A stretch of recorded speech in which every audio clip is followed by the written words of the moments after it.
Would you look at that? We said we're going to be consistent, and just like that, here's another episode. Yeah, so this one's actually going to be more interesting because we've actually got someone who's interested on this show. And our first video guest, little intro about this man. So, well, you would have seen it from the title, obviously, so you know who it is. But label owner, released on the two biggest labels, and probably on the Liquid side in drum and bass. Insane content creator as well, very inspiring. We'll get onto that as well. I want to talk about that. Yes, Johnny Mitekiss. Sounds quite nice when you put it like that. Yeah, we've got to pick up our guests, man. Thank you for having me. Yeah, thank you for...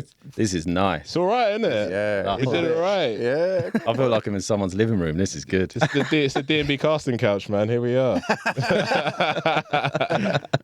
How you doing, man? Yeah, good.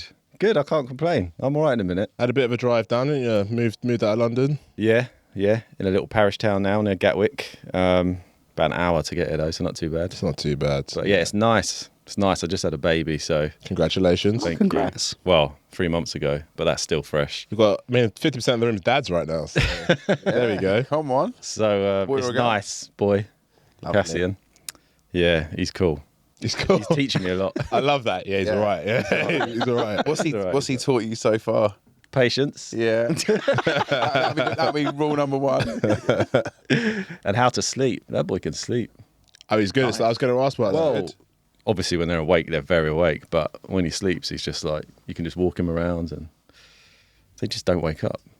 Beautiful. I feel like... And lots of parents are going to be like, I was gonna say because literally I was gonna say that. So like, especially like at work and stuff, a lot of the people I work with are parents.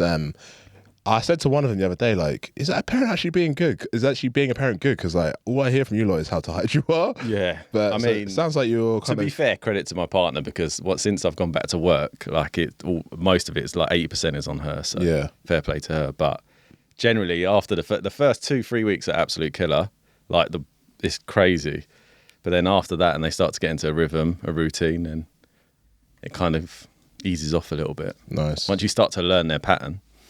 From most people I've heard, like when you've have two, if you've had one that's like really good and sleeps really well, it's Yeah, like, the other one's a nightmare. yeah, you welcome to the game on number two, supposedly. That's what I've heard. But Yeah. So welcome to the D&B Dadcast. That's it. We've changed. That shit out the way. Well, I want to jump straight into the label stuff, man. Well, actually, it's funny. I was thinking on the way down, like, I'm pretty sure, like, we had releases come out around. I feel like we kind of got started around the same time. Yeah, I So, reckon. So, when was your first release? Was it 10 years ago plus? Gosh. Yeah, I mean, what are we now? 2024? Yeah. Maybe a bit later. Yeah. Depends what you classify. Like, if you think the first thing's distributed, then there's loads of shit. That's probably before that. But Yeah. proper release, Yeah.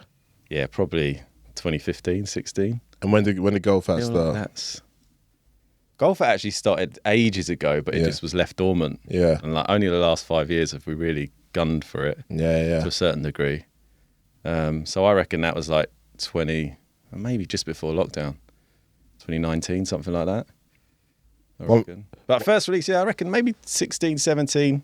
Shogun was around 2017, I think. That's about the same time as you guys. About the same time as us, and about a year after. We basically followed these lot. Jack and Harry were the first on Shogun, and yeah, we just copied them. But yeah, I remember. Those guys were there, yeah. Yeah, they've done all right. I swear I might have even. I swear they might have even been at the office once when I was there. Yeah. But I only recognise them now afterwards. But at the time, obviously, we had never met. Since the bootleg, innit? Since the bootleg is why. That's what put them on the map, basically. Yeah. Suddenly everyone actually cares about Suddenly people knew who they were. Yeah, they've done all right since, small, humble act. They've done all right. Yeah. Yeah, that's a fair statement. That's not even a. Shut up, man. That's not even a slew. That's not even a slew. Don't try in that one. No way. It's like, yeah, no, it's fine. Yeah, I'm in the humble bit, innit? Yeah. You got more Spotify listeners than. Oh, who was it? We discovered he's got more monthly listeners than we're not Gets. saying no. Don't bait that up. That's just. God. It's mad. I don't like that. That is.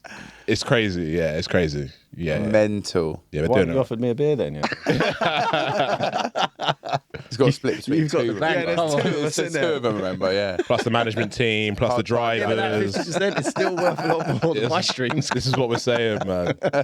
This is what we're saying. Jack, It's sorry, It's this damn motor, mate. It's all of these excess costs that I've never had to worry about. oh, is that what it is? Yeah, that's what it is, yeah. mate. you This need to insurance. New to driving. Yeah, man. Yeah, only 4 weeks. What was your 5 weeks. insurance like? How old are you? Don't mind me asking. 33. What was your insurance like at that age? It works out 200 quid a month. That chat. Yeah. That's definite that chat. I love how we've done a little That's tag team, innit? I'm out of the driving game, Jack's in. Back in. No, I just Yeah. remember, like, obviously, when you're a teenager, it's crazy. Oh yeah, for like a 1 litre, it's like £2,000 a year or something stupid. And a box. And I everything, had I had the Polo, like the 1999 Polo, and it was like £2.5 to insure. 1.2 I'll report back when I'm got my new car after my ban. You're going to be uninsurable. Yeah, you're going to be uninsurable. Yeah, it's really interesting. But yeah, goal fat seems to be going strength to strength. Yeah. One thing I like about what you guys do as well is it's definitely a quality over quantity policy, Yeah. which is refreshing because, as we all know as DJs, the promo inbox gets busy Yeah. on a weekly basis. Yeah. It gets very busy and there's a lot of noise. So Yeah. it's quite nice when a label decides to, you know what, we're not going to release every week. I still feel like we put out too much. Yeah? We're about one a month roughly at the moment. I think that's I think that's good.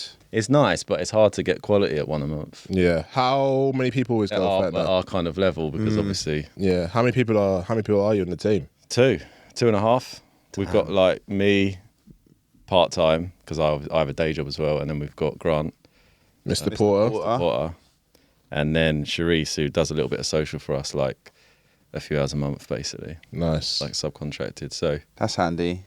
it's very handy. Yeah. We've got to that point where we can just like a little bit of money to like Yeah, pay for stuff like that to help, nice. because all that stuff is long. Keeps the thing Keeping on top becomes- of it and like getting involved with the artists and stuff. It's just time. It's just time, to be honest. So it's definitely worth it. It's the more like arduous part of the like running a label. I would imagine is that like Yeah. social media, like plugging it side of things, rather than like A&Ring and like the sort of the Yeah. process that's probably comes Exactly. quite naturally to you. Although as we'll get on to social media wise, you're killing it right now. So yeah. I don't know about that, but yeah, You are, man. Almost Come every on other to time it. I- Yeah. We'll I- come I'm on trying- to it. I had to drop it I because like- it was yeah, relevant, yeah. but I was trying to sorry. but yeah. So it's 2.5 basically, and obviously Mr. Porter's part time. He works full time as well. Yeah. So it's like we literally do it in maybe a few hours a week, to be honest with you. So it is tricky. I'd love to give more time to the artists, and because bare people send me messages about their tunes and blah blah blah, and I just ignore them all. I'm terrible for that. Yeah, yeah. I've got so many unread messages, and I'm not trying to be mean. I'm just like, I can't. I just look at it and go, no. Yeah, It's yeah, yeah. crazy.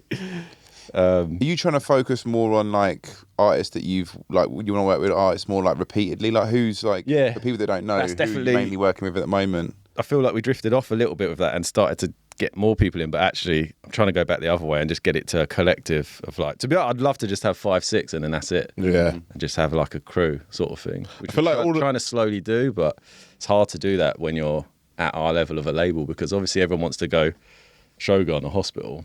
Do you know what I mean? And all those other labels. The amount of people that message me going, I'll send this to Hospital or whatever, and you're like, fucking hell. I feel like And it's like, I've got a label, right? Yeah. it's an interesting point there. I feel like at the moment, obviously with so many artists starting their own labels, one thing I've noticed for the ones that are kind of managing to stay consistent and kind of like build something, they definitely have that core group of artists. So when I look at, obviously, great examples would be like 1985 North Quarter, for example.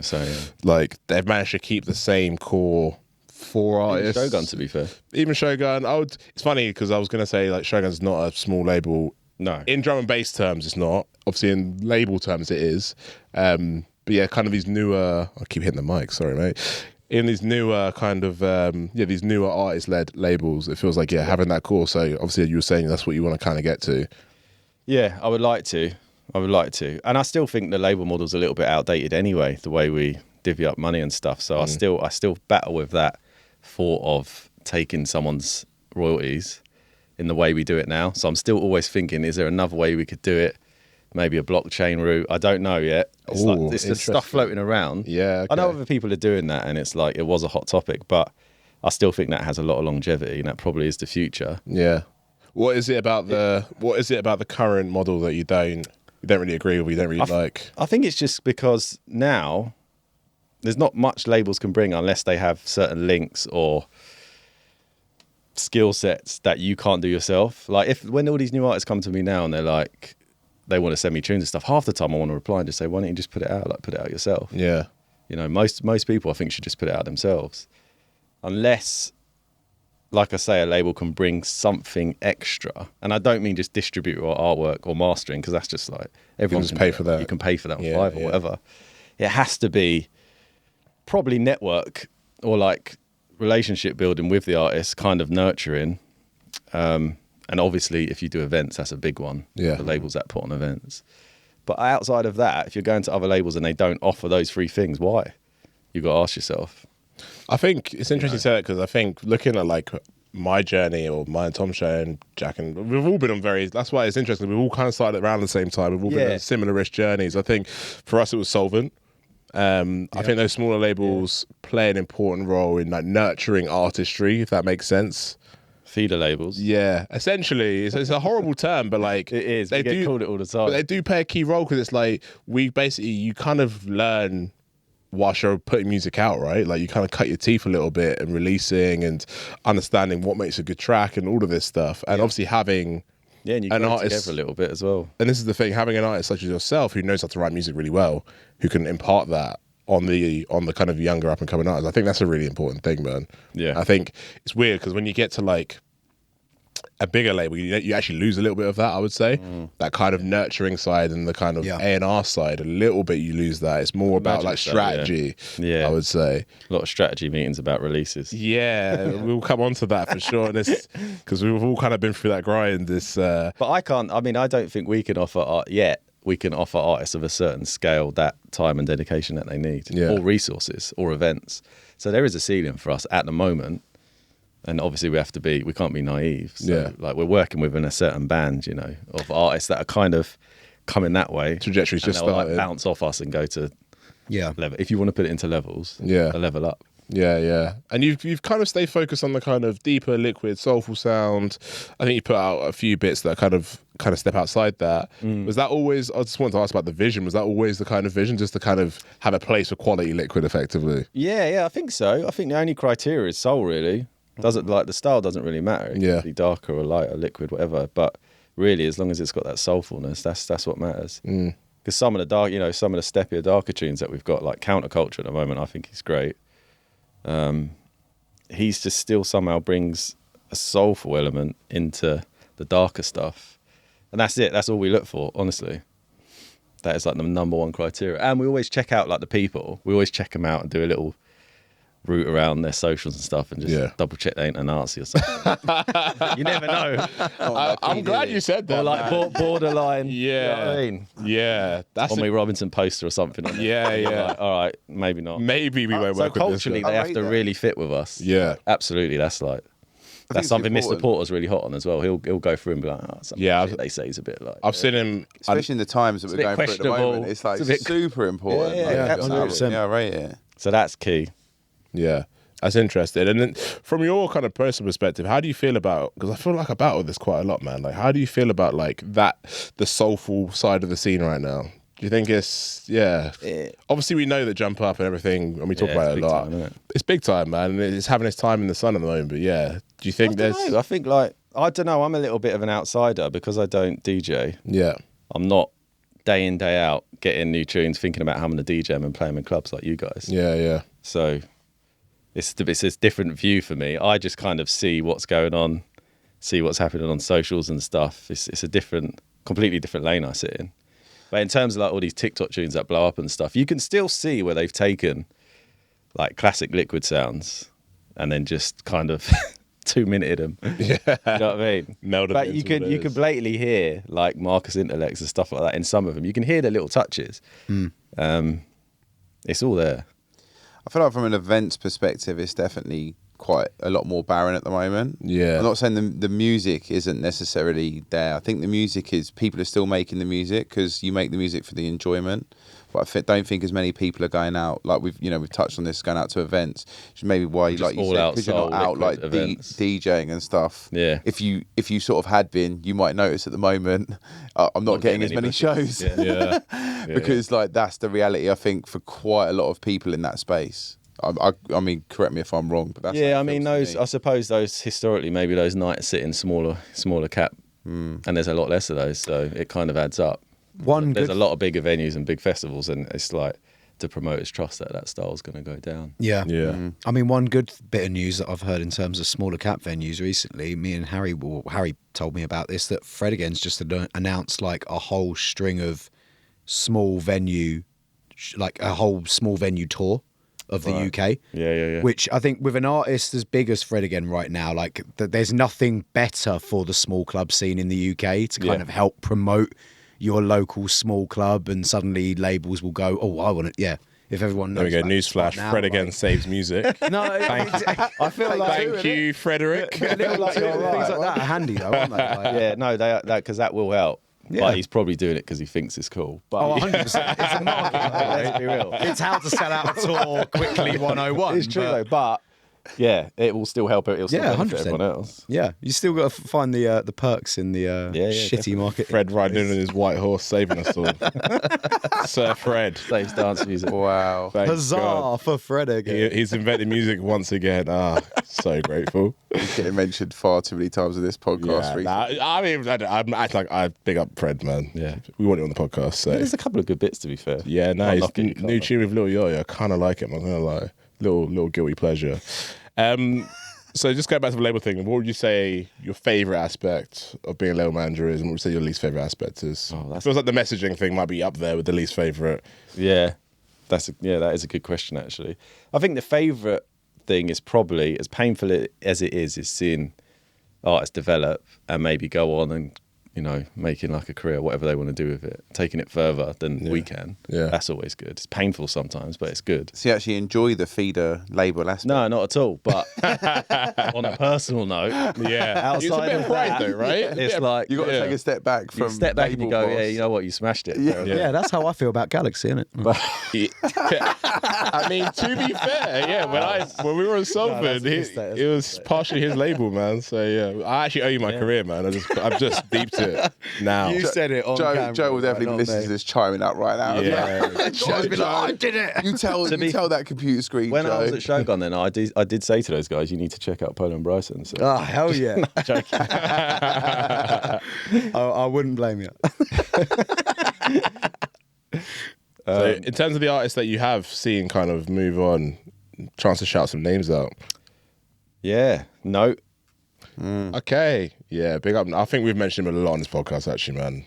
Yeah, Yeah, no, it's cool. he's very cool. Who's he Obviously, he's doing a releasing couple of bits on North Quarter. North Quarter. Okay, yeah. Yeah.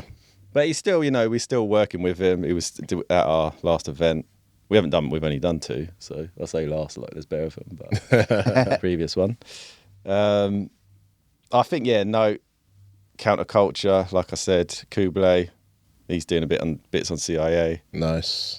Winslow, of course. Oh, yeah, of course. Shout out Duncan. Shout out Duncan. Yeah, absolute feeder label. When you think about it. That's got to be like an element of pride to that, though, right? Just be like, you know, you gave these guys a platform and they're moving on to do some real good stuff. Yeah, definitely. Yeah. Definitely. Yeah, and it's a good look for us, Exactly. obviously. Yeah, exactly. Because people then trust our quality, you know, and our output. So, and they'll come back, which is good. It's like circumstantial as well, man. It's inevitable. It's inevitable, yeah. Yeah. It's Unless like, you're at that level where you can like offer like all those things Yeah. I mentioned, which we can't. you know, then- some, And I mean, like, who a lot of them really people went has onto that hospital. potential It's now? like 20 people working in an Yeah. office. Yeah. That's what I mean. It's like That's a staff of 20 to 30. That's a whole, and they're full time and shit. That's a Yeah. whole, yeah. that's a whole nother level. That's We'll talk about your time I in mean, that's a hospital. completely different level, but Yeah, I definitely want to talk about that as well at some point, the time in hospital and the kind of experience there. Just quickly then, what would you say your least favourite aspect is then? I don't know, you know. I don't think I have. Probably because I still do all the distribution, setting all that stuff up, the admin side. Yeah. But it's not that painful, to be honest, these days. It's quite straightforward. But it's just time. That's it. There's not much that I don't like about it. Messages, random demos. Yeah. But I was that's going also to really good, though. So I was going to ask about it.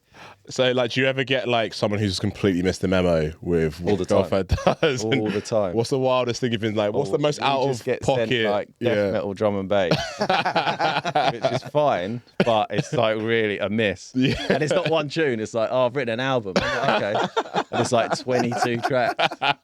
Fucking WeTransfer as well. I'm like, mate, The polar opposite. need to of soul, basically. Literally. Yeah. There's two things I hate. There's two things I hate personally is like someone receiving a file. So WeTransfer is G Drive, man. That's the thing I hate the most. G Drive, bro. Whenever I actually don't want to download it. It could be Caliber sending me an album. If it's G Drive, I'm like, I don't understand. I don't want it. Yeah, it just takes. I don't understand. I'm in Chrome as well. That's your software, and it's taking me 10 minutes to download something. I actually was having a go at someone who's a friend of mine the other day when I was like, before I went Oz, I was like, I put in that group, send me some tunes. Yeah. And then just the G Drive link comes in.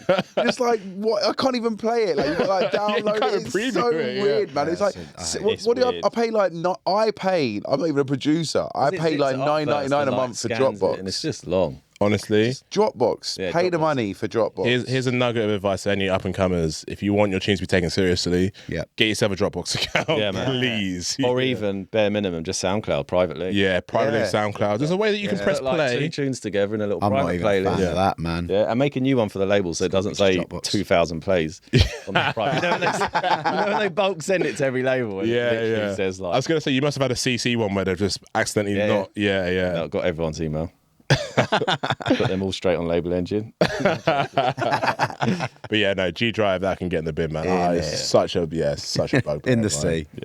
Yeah. Let's talk about I was gonna say elephant in the room. It's not really the elephant in the room, but the whole DJing, non-DJing performance thing. Yeah, because I'm sure a lot of people will be wondering about this. I'm sure you've spoken about it before, but yeah, I guess for people who aren't aware, obviously Johnny's an excellent producer, doesn't DJ.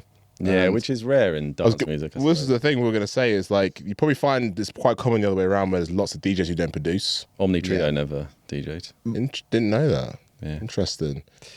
That's about the only example I've got. Yeah, well, yeah, like your setup is definitely the rarest setup.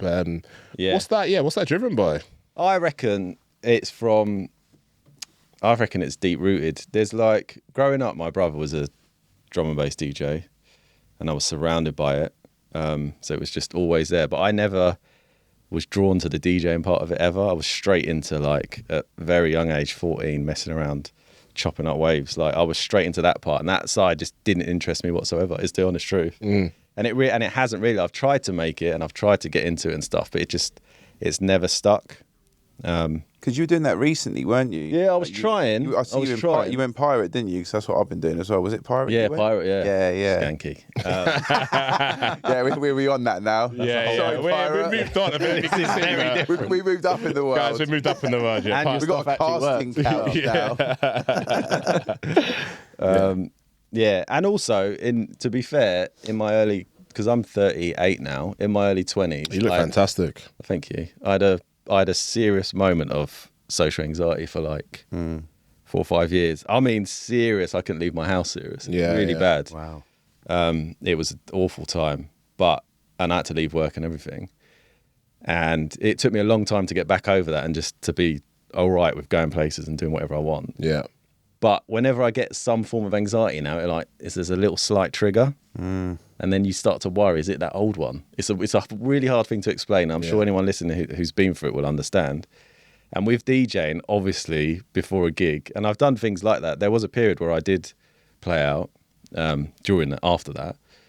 But you get that anxiety sometimes, just naturally performing in front of however many people. I'm scared that might set off that trigger. Snowball, yeah. So there's part of my brain that's just like, just don't go there. So that's so it's kind of a half scenario. And because I was never that into DJing, I'm like, I don't know. Is it worth the pain to try and overcome? And I'm late to the game now. So I did start to, like you see, you saw the pirate stuff. I thought, you know what, I've got to get out there more. Yeah. And get my music in front of more people. Yeah.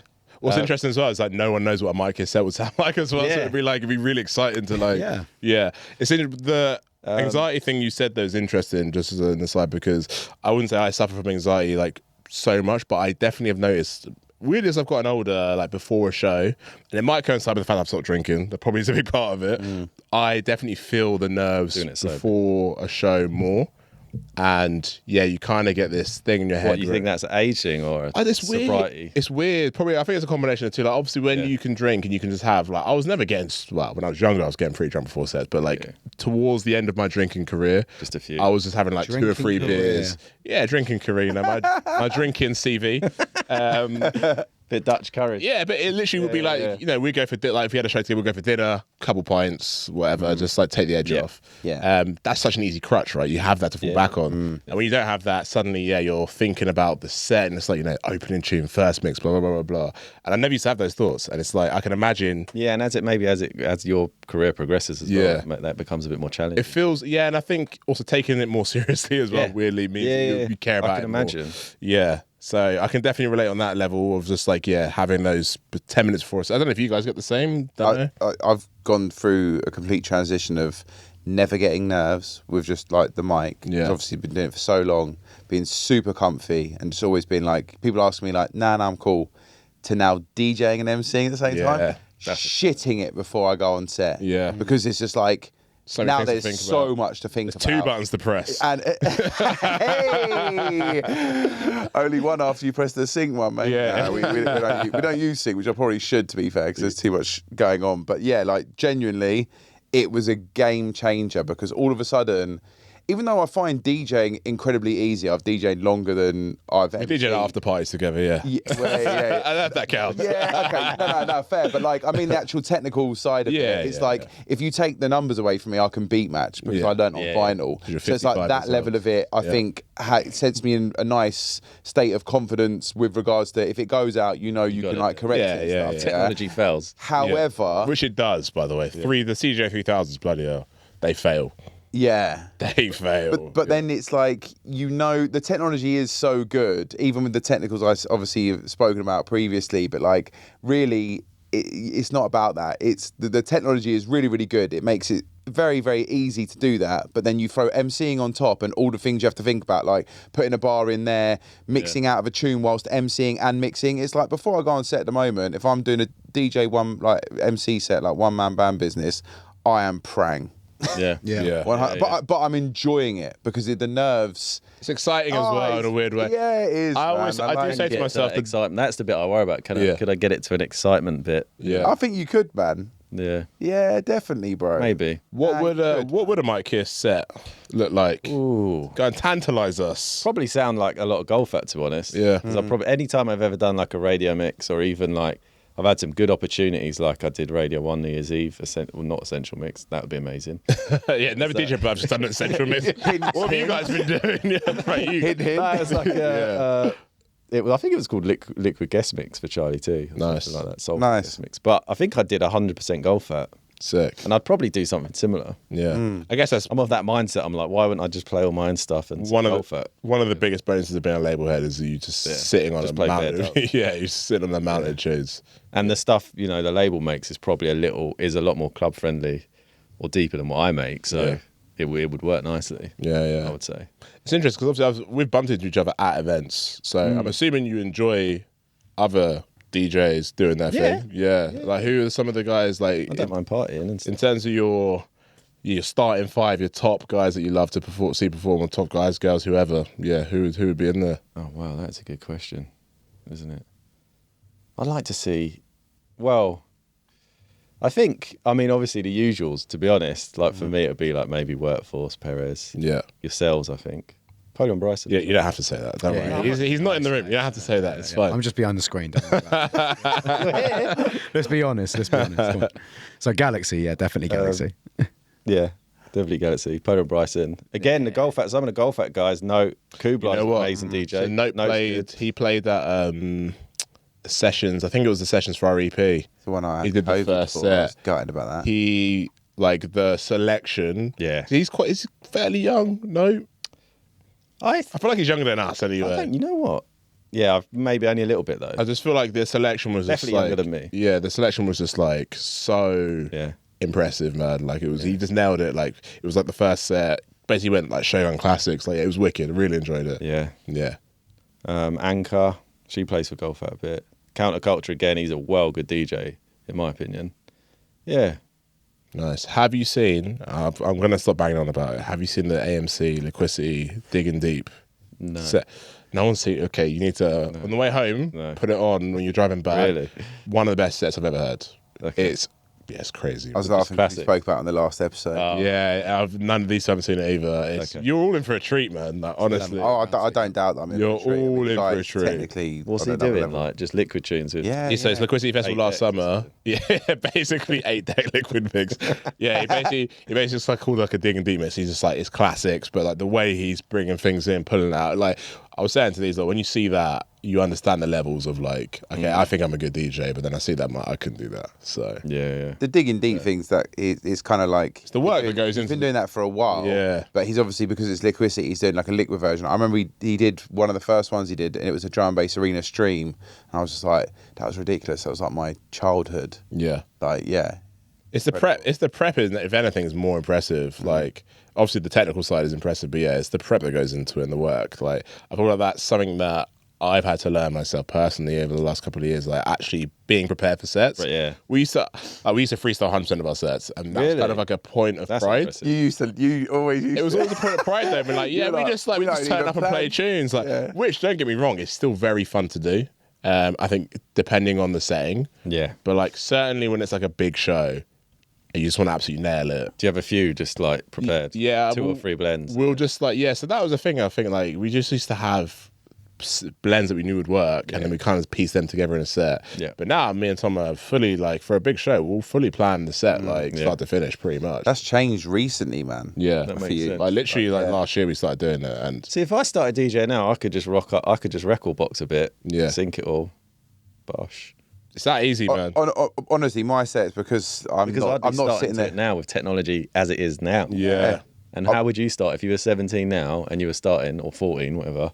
Exactly. You'd probably go, I'm going to lean into the tech. Yeah, well, 100%. If you're not Well, bedroom you're not DJ. going to just stop at just the play and cue button, are you? No. You're going to No, see all you're these other doing all toys and crazy be like, I am loops. going Yeah. to learn This is- everything I can do with this. it's a really funny thought experiment, isn't it? Because you're right. Like, it's the only reason people say proper DJing is X is because someone who's been DJing since 1993 decided that, Yeah. you know, 2 pieces of wax and a mixer was proper DJing. But you're right. If you're Yeah, Gen, I mean- whatever it is now, Alpha. The fact that any DJ thinks anyone actually cares is the funniest thing. Because anyone on this side of the speaker is just like, all I'm hearing is what matters. And Yeah. however you deliver it is whatever you want to do. Those people are some of the funniest, man. Like, you know, I was telling in the last episode about how I wrote about my technicals. Oh, yeah. Someone like Standard come on just being like, two vinyl decks. Yeah, the funny thing about like Facebook junglers is no matter what the conversation is, they'll find a way to be like, yeah, but 1210s. Like, It's like- you can be talking about anything, like They'll bring the in cost of living 1210s. crisis, but like, yeah, but that's not real DJing. This is real My reply DJing. also should have been like, what, when the needles used to jump like every 5 minutes, Yeah, mate. Like, yeah. like good one. Like live environment that never really worked. Honestly, their dedication to the cause of talking about 1210s is actually impressive. Yeah, it is. Impressive. Any context, yeah.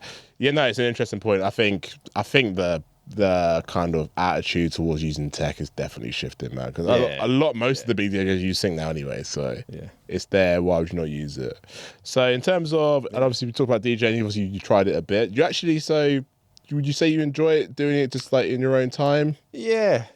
Don't get me wrong. When it lands, when you land something nice and 2 tunes just really roll together really nicely, then that is a buzz. Because there's a creativity element to it. Yeah, And yeah. obviously, I like that.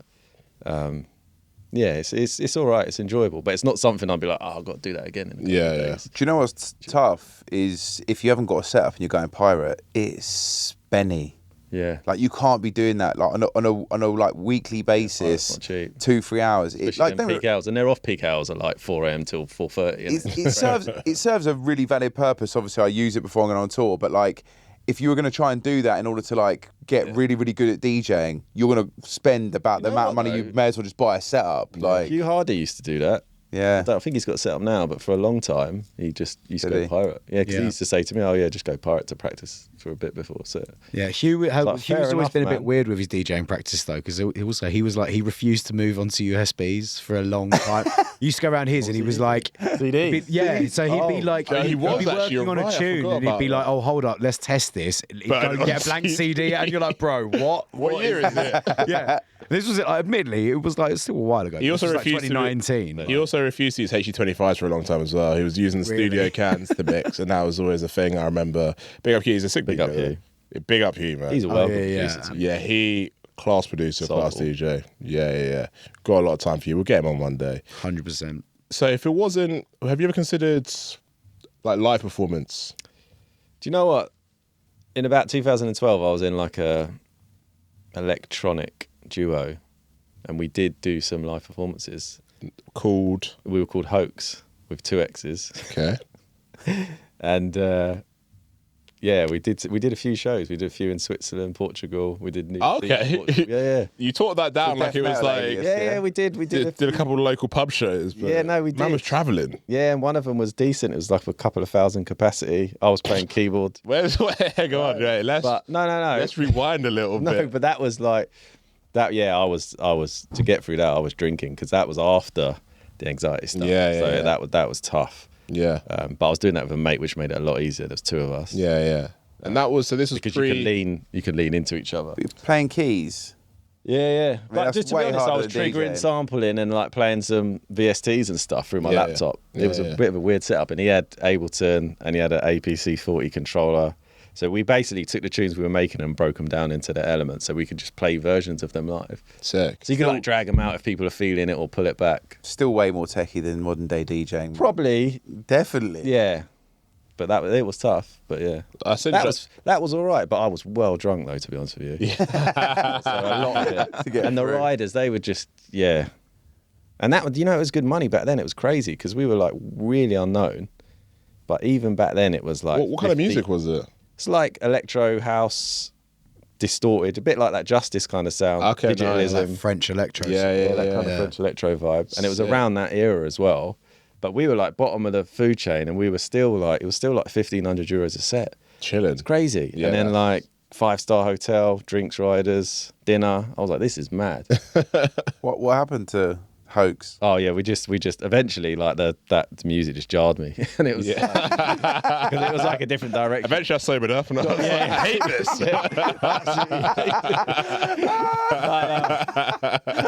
It's like, you know, you just go through creative spells of trying different things. Yeah, and that of one course. just got a bit of traction, and it stuck for a bit. But then after a while, at studio, I was like, yeah, this is I can't do this. Well, let's kind of let's follow that kind of musical history thread then, because I totally blanked on that. That's amazing. Yeah, well, So pre that then. something So I've spoken about. you said you got into production like when you were around 14. Oh, I think so, about 14. 15. What were you making? Wow. Oh, fuck knows what that was at that time. Probably some form of jungle, to be fair, or Yeah. garage, because it was at that time. Yeah. And my brother was doing that with the drum and bass stuff, so probably, yeah. But And what were you listening to? Like, what was the influences? very bad. What was the thing that was driving you? What was the influences in that time? Oh, mate. A lot of Yeah, sorry, I'm making you go through the archives here, man. do you know what? A lot of bingo, actually, which is funny. Okay. And a lot of that on vinyl as well. You know what's weird is because I used to DJ at college, but not mix. I used to be like the radio DJ in the canteen. Come on. And they had one deck, and you could just sit there and play tunes and just talk a little bit. It was well funny. old- People were playing pool and stuff. The old bingo Joke. records are iconic, man. Yeah. Running with the what's it? Is it like a TN? I think TN on the label, not sure. going round and round on the deck. Yeah. Yeah, bingo records That were hard. period there, though, The branding 2000 was to tight. 2002, or that gap, yeah. We're Yeah, same but, all era, them, but that was mate. the era of all them classic garage tunes and all the bait ones. Tan Annin Boy. That Yeah. was all that time. So mainly all that stuff to me. Yeah. But yeah, I like that. MJ Cole. Obviously. DJ Narrow's Save Souls, my jam. Do you remember that one? I see someone quote that the other day. There was a thing I saw on Instagram talking about Slimzy, and that tune got referenced, and I was like, I'm so glad that tune got referenced, because to me that's like one of the earliest, I'd say, like as a garage tune, that's like a kind of like borderline grime tune before grime was like a thing. yeah. Big tune. Actually, you know what's funny about that? Yeah. Someone sampled Pay As You Go Cartel No We into a garage tune. They come out last week. You know Main Phase? The garage producer, Main Phase? No, I haven't known. He's got a tune called No We. And it Right. literally samples Pay As You Go Cartel No. Banger, to be fair. But to be, I mean, it's Come full 20 circle. Yeah. 20 years ago. Yeah. Or more, that's scary. It's fully come full circle now, though. Yeah. So now, so I can just go and sample those classic tunes. It's now the statute of limitations is now lifted, so we Now can 2000. we can now go sample all them old tunes, basically. It still seems far too new. Imagine like trying to chop up Sincere or something. You feel like that would be. Oh, that is a that's cardinal rude sin. anyway. Though, That's isn't it? sacrilege. You don't do that. Yeah, we're agreeing But it's now. that Can't go time near, period, not MJ classics. The funny mate, thing no is, way. yeah, like it's funny. This conversation. I don't follow him anymore because I literally unfollowed everyone. But His social game was good. yeah. You see him on his piano. It's pretty amazing. Yeah. Studio looks sick. It's funny now though, because like with the whole, funny we're talking about like not sampling these classics. It's like a lot of people complain about the whole drum and bass bootleg culture, but I tell you what, the garage bootleg culture is 50 times worse. Yeah. Like, it is like a wild west out there, man. Yeah. The fact that No We's on a officially released tune. I think it depends if you grew up during that period and what age you were as well. Yeah. And culturally how involved you were. It doesn't seem as cheesy though, because garage is kind of that's that kind of like vocal. It doesn't, but it is. I think we but it excuse doesn't it. seem. Yeah, that's Right, what, because- I agree. Yeah. Yeah. At that age, what would that be? 16 for me. It was like peak that style, and you had after that you had people like Benga coming through, and being from Croydon. Yeah, of it was course. Like Yeah. culturally, you are in the In it. you're not in the center of garage, but like it's key. That must have been a pretty amazing So thing. like, to then go back and try and sample it, it's a bit like fuck. That must have been pretty amazing growing up in that era, in that area as well, man, because like so much music came out of that place, man. Yeah, it's crazy. Big Apple Records. Yeah, that's where Screaming Benga were doing their early sets, Yeah, wasn't it? yeah. I went to school with Benga. It was Oh, a couple mad. of years below me. Yeah, he used to Yeah. come around my house and play Pro Evolution. He's a couple of Pez. years younger than us. Couple of years younger than me. Yeah, we're 38. Oh yeah, sorry, you're in my gang. Long. Yeah, That- he used to that come play really does Pez make with you me, feel and the old. thing is, he was so fucking good at that as well. It was so annoying, man. And he was younger than me, and I used to be really good at Pez because I was always anti FIFA. I love Pez, and he'd come around and just fucking tear me to pieces. This is pre-online. This is just This you is know what I mean? eyeball Two to controllers, eyeball. eye to eye. Yeah, When- I'll come round your house and take you. Yeah, Mate, you're talking like when Pro Evo was the shit. Like Yeah, FIFA, you're Yeah. like back then. It was Yeah, like, I'm yeah. sorry, This is- but yeah. FIFA is 2004. nothing. Mate, this world. Henri on the cover. Yeah, Henri. That Yeah. John Terry on the cover. That era, John Terry. One point, yeah, that was peak. Up to about 2007, then it just dived. It didn't did, yeah. But it came back a little bit, to be fair. It's called something else now, isn't it? Yeah, We're going a bit off topic here, but football, e-football or something. Yeah, Something like e-football. that, yeah. There was a period, 21, the PES 21 was actually really good. really. That's headsy from you. That's- to be that, fair, that because is, I was- yeah. Yeah, That is- anyone that was playing Pez then, yeah. Headsy That's for headsy sure, for sure. Honestly, It's a headsy select. That's that. a good one. Yeah, Okay. But That's- I'm on FIFA now, and I've only gone to FIFA the last 2 years. I hated myself for doing it, but it went so downhill with eFootball, and there's no Master League or nothing. So I was like, I'm going to try FIFA. And I've slowly got. I've changed the control, so it's alternate though. Yeah, I oh, still you're one of play them like guys. this, yeah. Yeah, you're one- I'm that annoying guy. I know I'll the pause it. Hold on. transition. Yeah. And it does the same. Pause it again. Hold on. I did the same. Pause It's it again. honestly the Yeah. most jarring thing. It is annoying. I'm ashamed to admit that I've spent real money on FIFA as well. I hate to admit Have you? it, but Ultimate Team just gets you by the throat. Oh no, see, I don't play. I just play the managerial. Don't That's start it. Ultimate Team. It's I just just play the manager career, man. bro. Yeah, it's a Wait slippery till that's slope. on sale. I got Pele. I was like, I'm here now. You know what I mean? I got Pele up front with Haaland, bruv. It's mad. Yeah. Wow. Yeah, it's I'm not crazy. gonna lie though, FIFA is very like arcadey. Yeah. It always The has way- been. the physics still even now is like this is bait compared Yeah, to PES. the funny thing Even is- if you load up a 2009 PES, you'll be like, It's actually better. this Yeah. is the years ahead. They do like a whole hour long promo on how everything's super realistic. And then I'm just seeing Pele from the grave to score a 35-yard. I'm like, how realistic is this game really? You know what I mean? You know what I mean? It's kind of thing. Yeah, how realistic is this game really? So off topic. Nuts about Benga though, and how nice is it to see him make his comeback finally as well, Yeah. by the way. Yeah, I saw that was like, I feel like the scene, all the scenes collectively Yeah, were that's like that's celebrated amazing, there. yeah. Because I know that guy's been through some rough stuff. So Yeah. it was really... Very much. So. And he's been making some crazy new like electro stuff as well, which sounds To be like... fair, he always had that in the locker. Yeah. Like he always had crazy electro beats. Obviously, he did the dubstep thing, but he was always on that front of. Even his dubstep has that edge. Yeah, yeah. Always using the 303. Yeah, like that 26 bass drums. line You know tune. those. Yeah. He always had that electronic edge. Yeah, one Like- of the UK kind of underground greats for sure, man. So yeah, it's really 100%. really good to see him back. So yeah, I guess did you try your hand at dubstep as well then? I feel like we all No, did at he used one to point. always make me as well. Yeah. He used to ask me, sorry. He used to come out, he'd be like, oh, you made any dubstep? You making any dubstep? I'm like, no. What's fucking dubstep? But no, I never did actually. Fair. No. Just straight into jungle drum and bass. Yeah, pretty much. But and obviously like at 1:30, the garagey stuff, I've always tickled with that as well. Yeah, we'll come on to that, but yeah, the garage. So you know, there's elements of it, but I never went to that kind of. dubstep. I think our age, like you're like jungle garage. That's like my whole like teenage years, basically. And I think if you're properly into it, you don't really. Because I was into it a lot more then. I think now, like, I don't like every producer says this, but I don't tend to listen to a lot of drum and bass outside of making it. Where would you say your? It's a lovely segue, to be fair. Someone's like you planned that.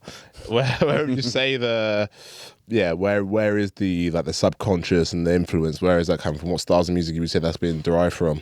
Tough one. Do you know what? I listened to a lot of like early 80s disco when it was good. There's like a peak period of 79 to 82. I was I put an offer in today on Miracles by Changes, classic disco album. It was like On Discogs? 19, on Discogs. Was it disgusting 19. price? It was, yeah. Actually, to be fair, it was like £35. That's not too bad. But nearly mint, which is all right. Yeah. And I put in an offer for 30, thought I'd be cheeky. So that, I listened to a lot of that. It's very varied. A lot of jazz, a lot of soul, a lot of rock and roll. It's a weird, if you went through my Spotify listening history, it's a weird, it flitters in between lots of different genres. Yeah. So it probably comes from all of those. To be honest, you can always tell though, man. Like I would say, but I guarantee, like even if I loaded it up now here, it'll be mad. the last 10 tunes, there won't be a drum and bass tune in there for sure. Not even a Mitekiss tune. Nah. Come on, mate. You gotta get your plays up. If it worked, I would. I was gonna say, I think you can tell. I can always tell if like when I hear someone's production, kind of where that's derived from. And I think because I would say like stylistically, we're not miles apart. Like in terms of what we make, in terms of what it's influenced by, and I would say I think you're more obviously dance floor focused though. I mean, you reckon? Interesting. your tunes will work much better on a dance floor. I think you know what? That's a recent thing. I would say interesting. That's driven from the DJing thing as well. I think that's because you're a DJ. Though. Yeah, because our tunes we never used to play our own tunes out. Oh, really? They were so not dance floor like ready. Because when I had tried to do these mixes or guest mixes, like these radio things. Yeah. And I thought, let me try and put some of my tunes. I'm like, none of them mix. Yeah. These are horrible to mix, and they're my own tunes. So anyone else is going to be like, no, thank you. That's actually a really interesting thing, because generally the reason like our last couple of releases, our EPs, whatever, have included more like heavier stuff or whatever, like punchier drums or whatever, it's because of a DJing thing. So it's almost like the DJ thing's influencing what we make in a weird way, because you need to play your own music out as a DJ. Which is good though, I think. Yeah. DJs often have really good dance records for obvious reasons. Yeah. But it's not something I've actively thought about, but it's 100% the case that. Yeah. I feel like I've sometimes made the mistake of being in the middle. And so like I'll make a tune thinking of homelessness, and I'll be like, oh no, I better try and help the DJs, and then I'll get stuck somewhere in the middle. Yeah. Either person's like feeling it. Do you know what I mean? From either side. So now this year specifically, like the stuff I'm making at the moment, I'm like, fuck everyone. I'm just gonna make it. It will be definitely home listening. Yeah. DJs are gonna be, I ain't gonna play this, but that's where I think I sit better anyway. So Yeah. that's the Here for it. And yeah, I'm just gonna go for it. would you say at any point have you tried to like make tunes for DJs? Yeah, I'd say so. Yeah. Ones that have hi-hats and intros. Actively thought, yeah, there you go. Yeah. No, actively, definitely. Yeah. I've made stuff and even gone back and thought, oh, I better just make the intro a bit easier to mix, or remove some of the musical elements so it doesn't clash. Yeah. So I have thought about it. I don't do it often, but there's definitely a few tunes that you'll probably notice. I think one I sent to you, that Bellamore one, that's definitely more set up. I must admit, I love that tune. That's more set up for a DJ, I'd have thought. Yeah. I think you sent it to me, you were like, it's a bit more stripped back, like you kind of caveated the fact that it's wicked tune, man. Yeah. So yeah, I have thought about it for sure. That's interesting. And then Jack, how do you feel about that? When you're writing tunes? I think that it's a hard balance to find, isn't it? It's to strike between like, I think I've got a bit of an unbiased opinion on this, because I think me and Harry are going through not what I would call an identity crisis. That's definitely not the sort of phrasing I want to use. We're sort of going through a conscious like shift in our sound, but I think every time we sort of approach big projects and big new, I was going to say, you're very album driven though. Yeah, we like to switch things up sonically and just sort of keep things a bit interesting. Fucking hell, what did I just do to the table? What is going on with this chair? Sorry. Yeah, we like to switch things up stylistically and sonically. So yeah, I think recently there's been a bit more focus on sort of like how tunes like react in the club and sort of what the sort of reaction from the crowd is. But I don't know whether that was like a conscious thing when we wrote the tune. I think it's just like as you're progressing the mixes and you sort of you'll play a track and you'll maybe get to like the 64 bars or 32 bars into the drop and you're like, maybe that 16 doesn't need to be there. It's just a bit filler. That's DJ thinking. Yeah, for sure. I'm like, We've got there as well, man. Yeah. You've got the forum to test in that. Yeah, we've definitely got that. We used to be 64 bar intro, 64. Like we used to really make like 5.5 minutes. Yeah. Yeah. And now we're thinking like, just cut that bit out, and it's Yeah, I think there's it Why is that? Because definitely people is just coming are from doing shorter mixes, you know what it is. Yeah, there's or they can get into it quicker. There's two things I think is the shorter mixes, and there's also just the fact that attention spans on Spotify are shorter now, which is super sad. Yeah, I think there's a I lot do to be find said this there really, in that really regard. sad. Not Yeah. And the people used to say to me, "Oh, the intro's got to grab their attention so they Yeah. can get in playlists and shit." I'm like, Yeah. fucking hell. But we've got tunes now. We've got drum and bass tunes now that are fully under 2 minutes. Yeah, really. Wow, that's class. When you go back to don't be tunes in doing the 2000s, the intro was 2 minutes. So Yeah. this is where we're at now. Easy. I was listening to a tune the other day that was like 7.5 minutes long. It was like not drum and bass, but I was just like, how amazing. Mate, is these this? disco tunes. Yeah, I bought Ring My I'm Bell here the for other day, the Anita Ward, the original. Dude was selling it for £1. I was like, you're mad. Right? And it's the 8 minute. I was listening to it. It's like 8 minutes 20 or something. Value for money out here. The 12 Pound £8 for- 20. Yeah, for an absolute For an iconic 8 minute record. long tune. thing is though, like these guys But play back like, then they were doing like 8-minute tunes. and they do like 7-hour sets as well. They're like, it's like Little Louis Vega and all these guys. Do you see them like Crazy. I beef a 10-hour set, but they're playing like 50 tunes in that 10 hours because some of them tunes are like 17 minutes long, man. Like, Do you think, you know, I think the 1 minute too, that's a TikTok thing as well. yeah, Yeah. It's I mean, algorithm. Spotify too, but Yeah, it's obviously algorithm driven for sure. I mean, like a TikTok's reel's capped a at minute and a isn't half. it, as well. Yeah, I think. Do you know what? Do you reckon that some of the reasoning why the sort of attention span on some of these tunes is so short is because some of the tunes are just a bit. not that good. Yeah. They don't evolve. They're not changing. Oh, Yeah, If you had it, you could Totally. get away with a tune that's 4 minutes long if literally like every 16, 32 bars is like a drastic change, or throughout the track there's significant change. Yeah, I guess Keeps the more, it Maybe, saturated. maybe there's correlation with the rise in the popularity of that type of music as well. Yeah, 'Cause maybe, generally, yeah. the more popular it tends to go down that route. I'm sure there's deeper stuff we could look for, and it is still hitting 100%. Yeah. in any genre. But maybe because obviously the commercial success of drum and bass means you're going to hear more. 100%. You're that going to pop get side stuff of that's it, literally tailored for radio and stuff Yeah. like that. But that doesn't mean that there isn't, like you said, there isn't a shortage of 6 minute, like deep roller tunes that make Yeah. 6 all right. minutes. Next or 4 Pen and Bryson minutes. album, I want the runtime to be like 4 hours. Yeah. There is a hidden track at the end. cinematic piece. I want like a 4-hour runtime of this next album, double-sided, triple-sided. If you get just whatever, just What triple-sided vinyl. What happened? 3D vinyl, mate.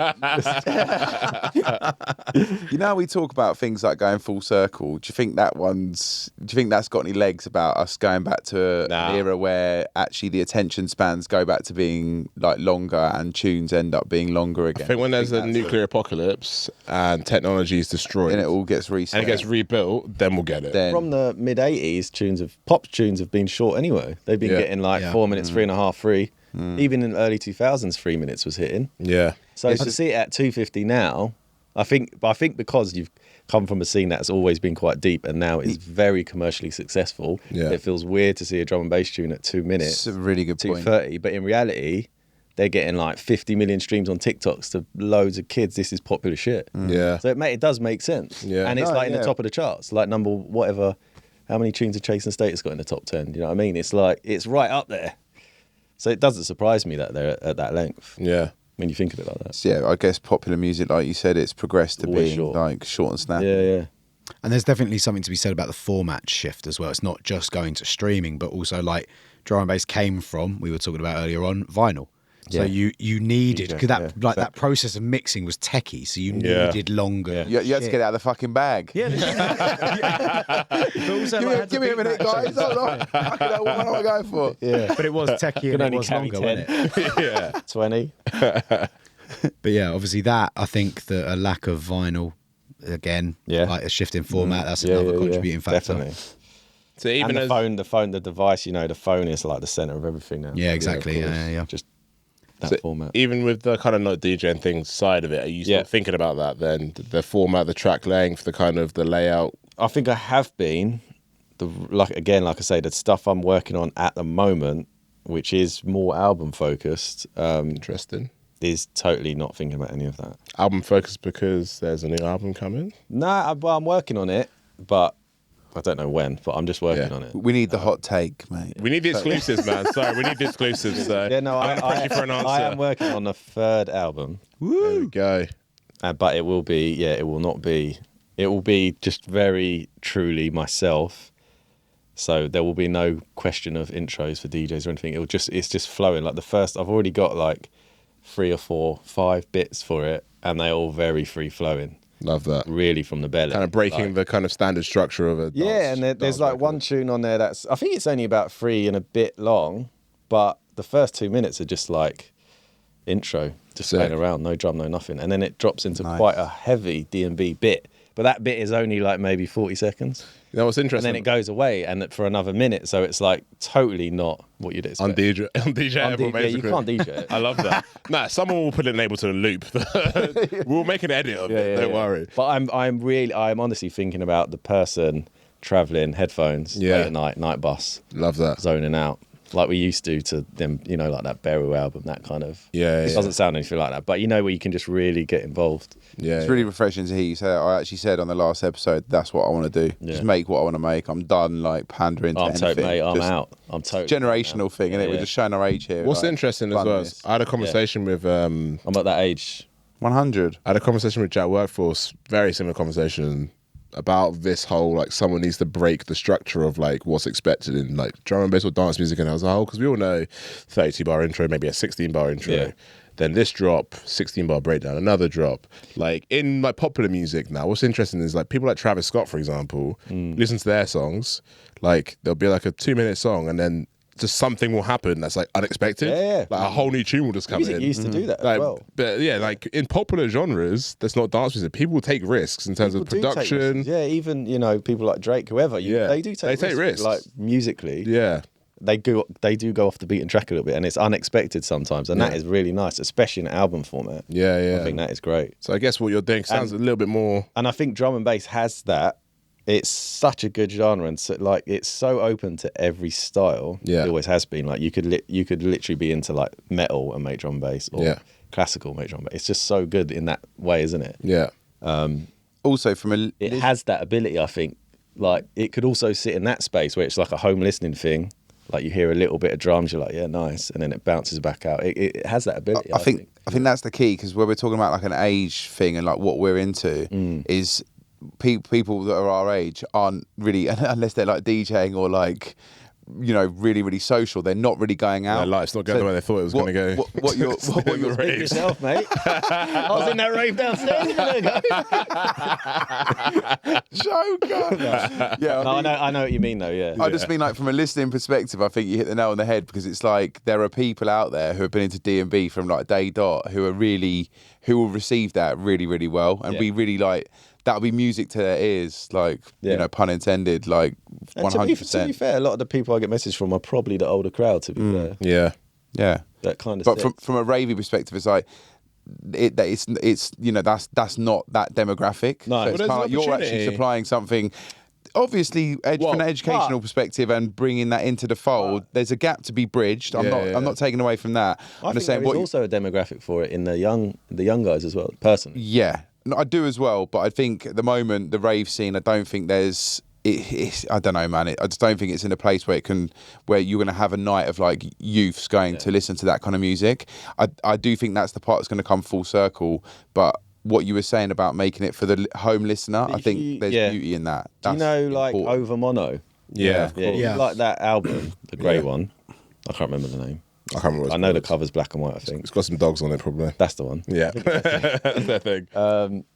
That's a good example of what I'm talking about, because it touches on all those hot points of the dance culture, but it can go in very different ways. A lot of it sounds a little bit American as well. Yeah. The way some of these hip hop albums just go off the beaten track. Yeah.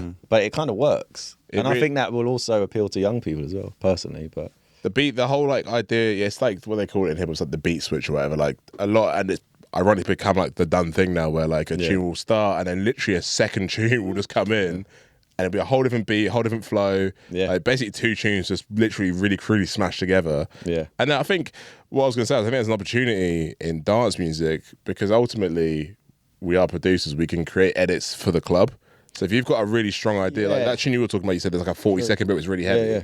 If you wanted to, you can make a version You can for make a the club, VIP. which is just that bit. And then the version on Spotify is this bit that does all kinds of crazy stuff. And I think that's quite exciting, actually. That is quite exciting. Yeah, especially if you're a DJ, that'd be really useful. Yeah. Because you could take versions of your tunes and make them into... And then you've got versions that no one else has got, and you can just play that out like... It's a good angle, actually. You have like a club. Listen, I'm starting a consultancy. I'll send you the price list. To be fair, it's basically like a club mix. It's a VIP. In brackets. I basically... But the way you explained it was beautiful. Literally the B-side. Yeah, literally a club mix. It's just in brackets club mix.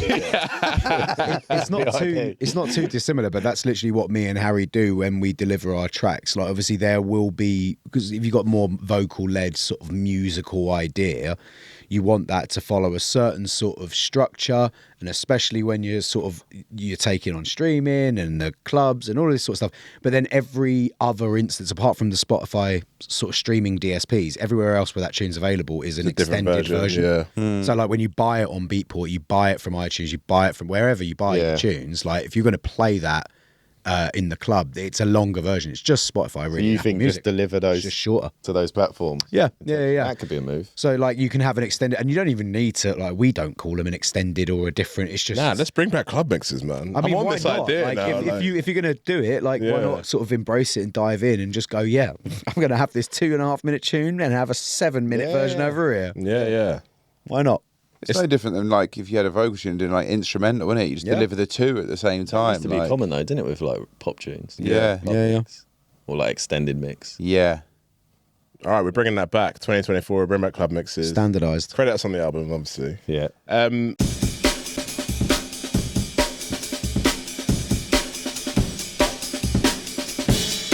Home for the album, can we talk about that, or is that undecided, unclear? I mean, it's got to be Golf At, isn't it? Love At that. this point. Yeah. If not Golf At, just me. Fair. But I'll probably still use Golf At to distribute it. Yeah. But yeah, it's got to be, hasn't it? So like looking back as well, because obviously you've kind of experienced it all now in terms of the drum and bass scene. Like you were releasing on, arguably at the time, the biggest label in drum and bass, Hospital. Yeah. Did a few bits with Shogun. Yeah. What were the things you say you kind of learned? Kind of if you had your time again, would you do things differently? Yeah. What was your kind of experience and your kind of takeaways from all of that? Generally positive experiences, I would say, across both labels. I don't know. I mean, it's a bit. It's got pluses and minuses, obviously. Because you have like at Hospital, you have like 3 people on your A&R team, and sometimes they're like. I don't know. It's very hard as an artist to have 3 different people, 3 opinions, of different backgrounds trying to tell you certain things about music. Yeah. Culturally, maybe you're like, do you even get it? I don't know. That's just how it is. I'm sure that's the same for any label with A&R. And obviously, being on a label with such a big roster, I think at the time there was like 22, 23. Yeah, there was a lot of people there, weren't there? Whoa. Because I landed there just before Degs, I think. Yeah. Damn, yeah, that was It literally was like me and Makoto at the same time, roughly. Yeah, it was like 23 people, wasn't there? And they were all like full-time artists on the label. So when you get your window, it's like, right, you've got a window of like the next year, this month, that's it, sort of thing. Pressure to hit that. It's pressure, one, but it's also that's your only release window. So if you've got all these other tunes, you're like, I just want to throw out a single, you can't. So there's a lot of limitations in that respect. But obviously you get all the weight of their label when you do release The market machine, yeah. Yeah. But like going back album format, I was doing I did 14 tracks, something like that, maybe even 16 or something stupid. But like I do regret some of that because I'm like, I hate albums that long personally. Yeah. I'd never listen to them. Like I think 45 minutes is like Perfect. bang. An hour at a push, right? But that's like the perfect, in between those two is the perfect length. 12 tunes, maybe. Like when you look at all the great albums, right, they're about that length. So I'm like, we're doing 16 tunes. That was my only criticism of the Gets aside. That's my only criticism of the Gets out. The new Gets album is like 20 tracks or something. It's super long. Because an hour usually fits into a lot of things like commutes, drive times. It's like the perfect length. You don't want to split it in half. Yeah. So like 50 minutes is good. But So yeah, there are a few things I would do differently. I would do that. I'd probably go back and I probably wouldn't have maybe released the first album so quickly because it was like I was only there real quick and they were like, let's do an album. Maybe that was in hindsight. Should have just tried to build a bit first before doing that. But you live and learn, innit? That's how it goes. I guess it's the nice thing about the album thing, though, is like you always get a second stab or a third stab as you're on now with the next one. Yeah, Kind of really put your vision across, right? Yeah, which is what I want to do. But it feels like this feels like it'll be the first one That's the beautiful thing, though, because you'll be showing because it's on my own. Isn't it? Some people, No A&R. I don't know why I'm pointing at Jack. I was about to say some people do a really good first album, don't do another one, and I was not aimed. I pointed at Jack because you're trying to say we shouldn't have done a second, third. It's because you've written multiple albums as well. I was going to say that. You've done 3, haven't you? Yeah. Yeah, we've done 3. As an aside, can we just talk about on the third album? Yes. The production grade really went somehow. I remember you sent it to me on you sent it to me on Dropbox.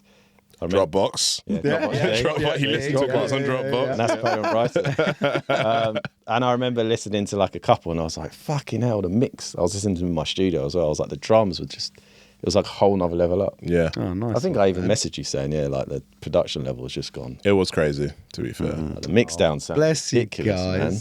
Well done, Harry. That was Standard joke. It's a standard joke. I always do it. I always do it. that was just like just I want to know what changed though. OCD I've always COVID, wanted to man. ask you what changed between that one and that one. I think it was just What sample pack did you find? Yeah. What? Yeah. What drum pack have you got? no, it was if I had to honestly try and think about like what changed between the second album and the third album with the production, I genuinely do think it was just me and Harry pushing ourselves to try some other things. So I think with that, in that same sort of time frame between those 2 albums, we'd done the Circles bootleg and a handful of remixes for some quite like big names, but we felt a sort of pressure to, because the Circles thing, I don't know, we've never really gone into it, but the Circles bootleg essentially started as we heard TI drums and went, I want to make some mad beefy drums that sound like that, right? Drums were the thing that stood out. Yeah. And then for so sure. many remixes that followed that had those big snappy beefy drums, right? But obviously the normal, not the normal stuff, but the stuff that we were trying to write for the album wasn't big and beefy. No. It was like liquid and deep. Yeah. And so we were just sort of trying to find ways that we could bring that sort of new. You basically dashed Drum. all your rim shots and went, Yeah. I'm going all out snare. Yeah. 200 hertz. Yeah. But it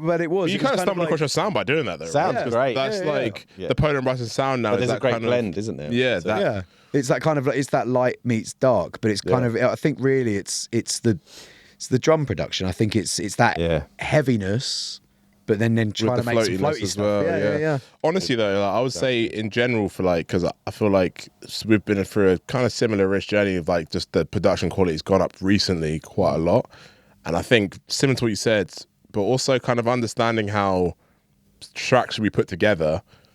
Because I think we always had really good ideas, but the execution was poor. Yeah. But I feel very similar to that. simplifying things a little bit has actually really helped us in terms It's of funny like you say that. Just Just like- dialing it back a little bit. just like a little allowing bit. more space. Exactly that. And I always say when we do like, we don't do it loads, but when we do like master classes or like tutorials for people, like we work with EQ50 sometimes or whatever, and then kind of teaching newcomers to produce. I always say that it's cheesy but it kind of explains it really well. Like in a TV show or a film, you can't have 17 main characters. Yeah. And I think that's what we were doing with our music. We were trying to make every element, this is the thing you need to listen to. Yeah. But, you know, in a scene in a TV show, like there's 2 people having a conversation or there's 1 person. It's like someone's got to go forward, so someone's got to come back. Yeah. And that was kind of how we We've started all been seeing. guilty of just overloading it, especially at the Literally. start. It's because you like try and fill that space. You're scared of the space. Yeah, that's Like the rawness of space. It's scary. It's daunting to be that. The rawness of, that's an album name. That is a It's great it's- album. It's an It's album daunting name. to be that open with your like if you just say you roll your drum and just the bass for a bit. Yeah, scary. It's scary, isn't Yeah, it? yeah, Because yeah. it's like there's nowhere to hide. And it's like, is this idea strong enough to carry just with these 2 things? Yeah. I feel like if I think about the top like dons in the sort of really good deeper realms of D&B, that's something that they've all got on absolute lock. Yeah, like, like a four few sounds. that like Yeah. that are the main characters, Yeah, as you yeah. like really like pointedly put it, and then you've got all the background stuff that's kind of like balanced really, really nicely. Yeah. So it can seem like it's really, really minimal, but it's not. There's That's detail. kind of like the the like beauty of it. I think that's But just time, though, right? Yeah, you got to be brave and confident with Yeah. the sound selection. It's again, I mentioned him a lot because I chatted this guy a lot. Jack Worth was one of the guys that basically put that to me. He was like, Yeah. He's great at that, though. Being more confident with the sounds that's actually what it is. It's like you don't Turn them up a bit. Yeah, you don't need to mask it with 17 pads or whatever. It was like that is kind of the Galaxy sound, like as many pads as you can fit into a tune. Don't get me wrong, we still do that, but they're quieter. They're all filtered. Yeah, they're all filtered now. Yeah. That's the first thing on the chain. Filter that. Yeah. Nah, 100%, man. Yeah, so third album, I'm really excited to hear what this produces. And I feel like it's going to be very well. I know. Yeah. It's going to be very mixed genre though, and I'm a little bit. I was going to ask about that. About that. Hip hop. There's a hip hop tune with a very good rapper from Manchester. Okay. I won't say just in case. That's one of like 50 though. There are so many rappers in Manchester. That's someone that just it's just hip hop focused. So sick. But it's proper. It's H, by the way. It's a beat. Like it's not garage. It's not drum and bass. It's just a straight up hip hop beat. Wicked. But not like a boom bap beat. It's like a more modern, jazzy type hip hop beat. Okay. It's nice, but I'm a bit apprehensive about putting tunes on that because there's like 2 or 3 that could go on an album with maybe 3 garage tunes, 2 drum and bass tunes. Yeah. And because I said I want it to be short, I want it to be like 45 minutes. There's not a lot of time. You can't have like 6 drum and bass tunes on it. So you might end up with like 3 drum and bass, 3 garage, 2 hip hop beats. So you're not really considering this a drum and bass album per se. No. It's just you and just raw expression. That's quite scary. Yeah, that is scary. Because it's me. Because who's it for? Yeah. You know, Well, it's for you, right? No, I know. Come on. And when I That's what it's say about. who's it for, as in who do you send it to? Yeah. Old pricks Who's your like listener me. is what I mean. Yeah. You know what I mean? Yeah. I'm here for it. It's like, all right, here, drum and bass crew, and they're like, what the fuck? There's a couple of tunes, yeah, sweet, but Yeah, skip the rest. Yeah. What's that? 130 now? you know, and generally, like albums tend to sit within quite a similar, genre-wise. They tend to be the same genre. I mean, you said it's a listening piece, man. Have faith. I reckon you'll be good. But you don't like, it's just I'm apprehensive about that. Because when you like listen to your favourite, whoever garage artist, you just know you're going to get 6 strong garage tunes, right? Maybe some skit, atmospheric bit, intro. Yeah. I reckon there's people out there that are up for the multi-genre journey. I honestly don't know. I don't know.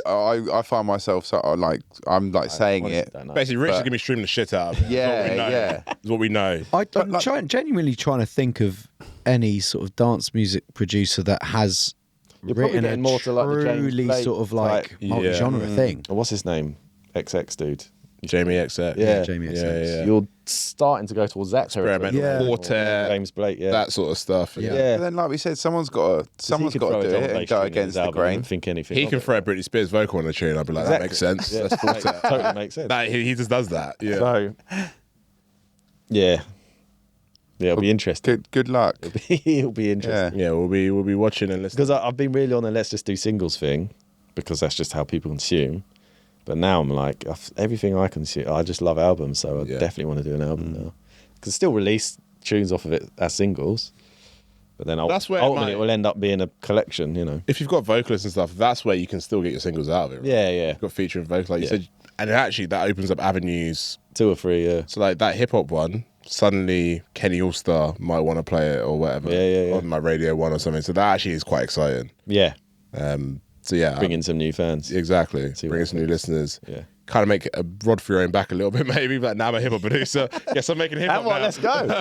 Yeah. See you in the studio with Jay-Z in 3 years' time. I'm here for it, man. Could you imagine? That'd be class. Crazy. Nah, that's exciting, man. And then you're working on an album. I'm not gonna lie, I've been thinking about it as well. I haven't told Really? Tom this, so he's gonna hear this for the first time on this podcast. Tom will write another album. You've done one though, right? He's done one. Yeah. And me and Tom basically said after that, because we basically took like 9 months off of writing full stop after the album because we just felt we put so much into Draining, it. isn't it? Yeah, super draining. But I've just And getting then this all the little, promotion, it's a lot. I'm just getting this little itch again, just to kind of. The format's nice, isn't it? It's you know what? The longer I'm in this, the more I appreciate being able to just write whatever and. And for me, it's like I feel like when I look back at some point, when I'm further along in my years, it's going to be much nicer to look at You know when you go on an artist page and you go album discography. Yeah. It's nice to see a few in it, Yeah. and I want to have that same feeling. Yeah, 100%. And like The two is just not enough, and they're two I'm not fully. I was happy with them at the time, but now I was going to ask. Do you think they represented? Do you think they captured well what you were going for at the time, basically? yeah, can you still probably. get that when you listen to them now? I think they were just more collections of tunes that I had, Yeah. and we're stretching it to make it work as an album. Yeah. Rather than I'm sitting down and doing an album. So this is a whole new approach. This is like, this for me, because before it was like, let's pick some tunes that I have. They would just could work as their own or not. Whereas now this is like, no, I'm thinking about it from 1 to 12.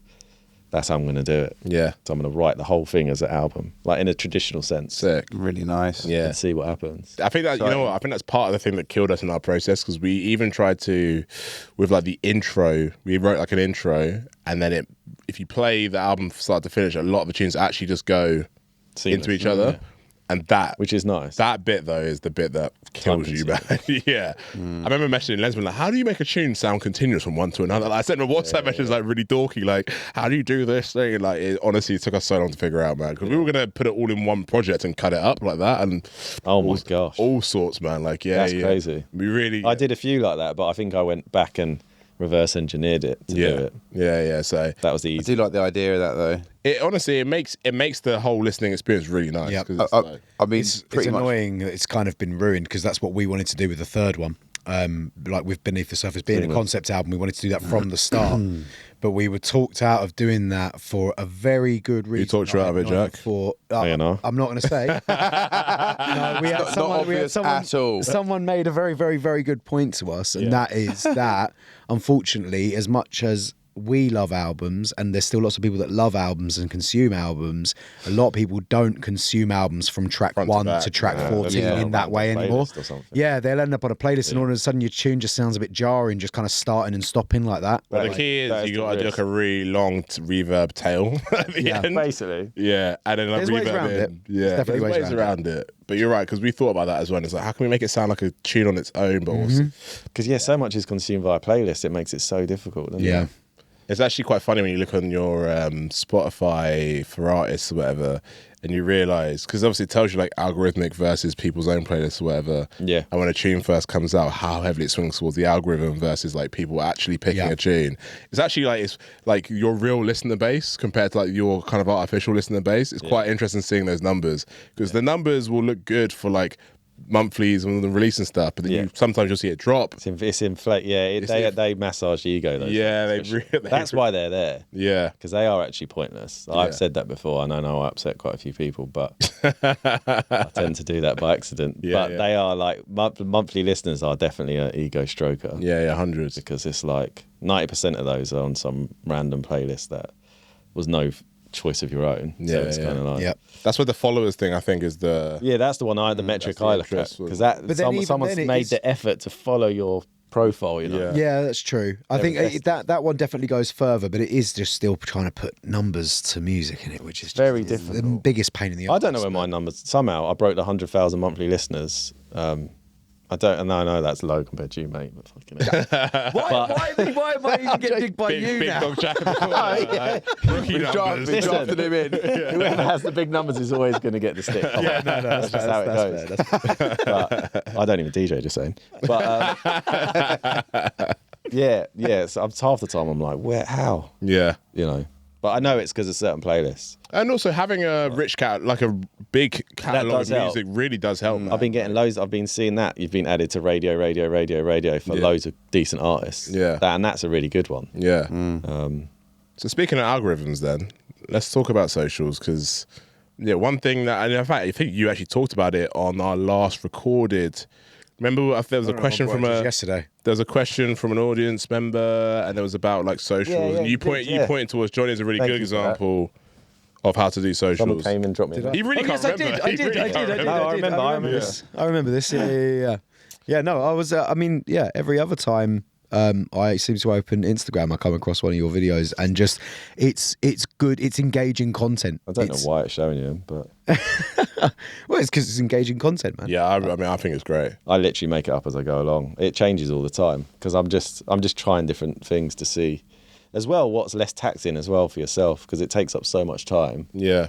It's like some of the stuff I do takes way too long. I'm like, I can't keep that up, man. But and for it to work, It does look like that sometimes. Like production from quality- someone who knows. consistency though. Yeah. Yeah. So I'm like, fuck that. But it definitely doesn't look like you're just like ramshackling it together. It looks like it's slick, man. yeah. But it's some of the really recent slick. stuff, it's fast. It's like 15 minutes. That kind of, you can deal with that. Yeah. Like, I love your one that You you need to did. teach me how to like, the that's ways easy. of that. What was the yeah. one you did the other day where it was like the secret to making music or something? Like it's like open door.